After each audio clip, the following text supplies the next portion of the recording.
We got a dolphin. There you go. They're coming back.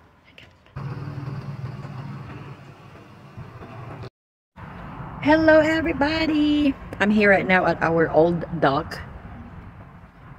This is our old dock. That one right there. We were there before. Now we're over there that side. The bareback side. Anyway, it's a pretty day today. Behind me is the rental pontoon boat owned by Pirate Paul. Anyway, I'm here in this old dock because it will always give me a good view when the dolphins are here. And I just saw the dolphins, so we're gonna chase them.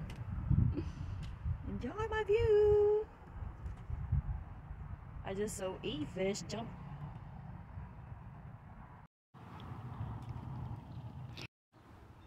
But anyway, since the dolphin hasn't showed up and come back, then let's just enjoy some views here. This is our old slip, and now we're over there.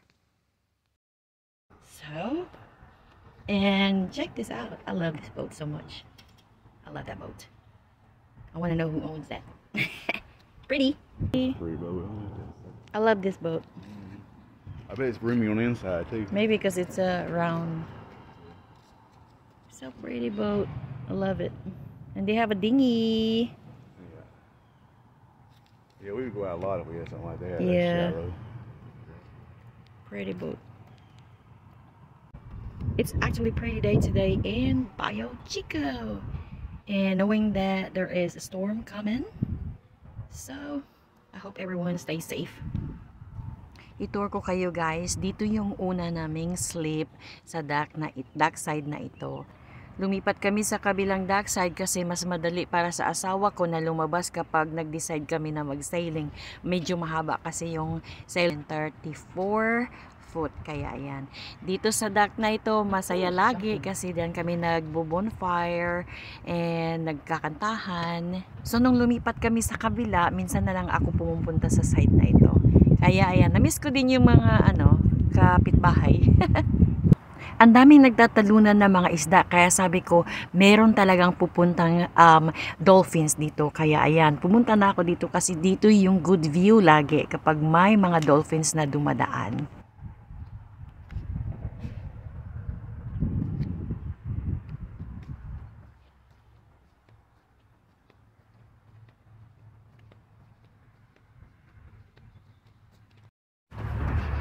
We got a dolphin. There you go. They're coming back. They're coming back.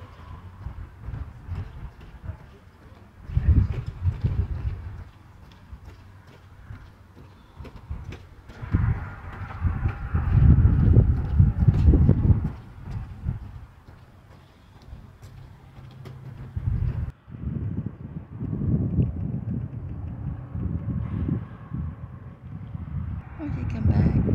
Ooh, look at them fish. Small fish jumping. Ooh. Ooh.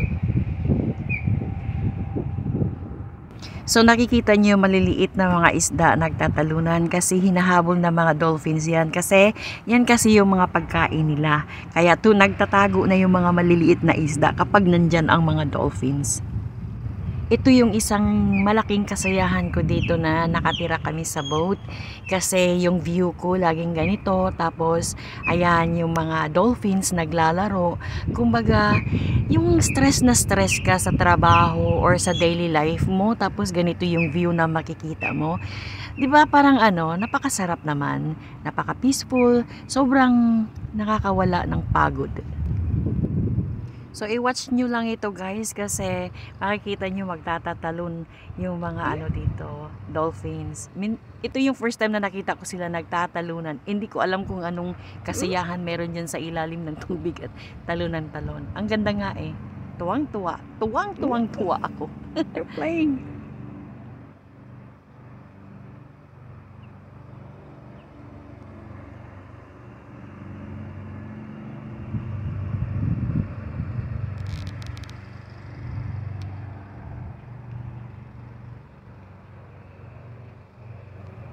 So dito guys, mukhang pabalik na yung mga alaga ko doon sa bay. Parang ano no, alaga ko. So yan, pabalik na sila dyan. Pero I was so happy and so glad that I saw them today.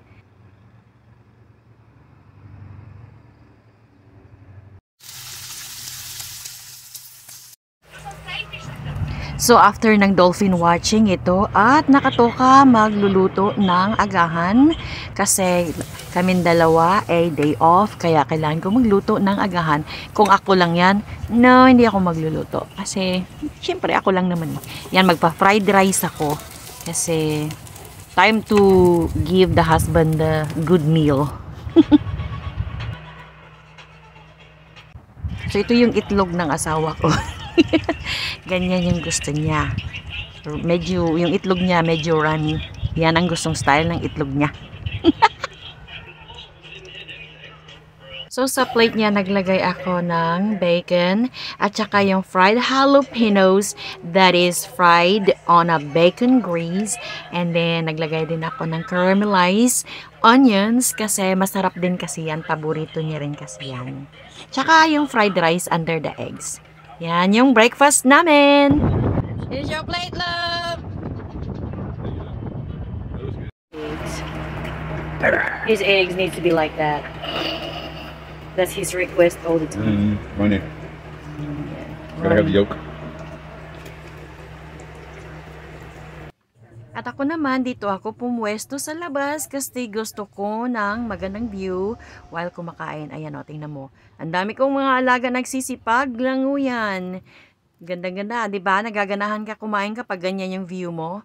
Alright guys, thank you so much sa inyong panunood, sa walang sawa niyong panunood.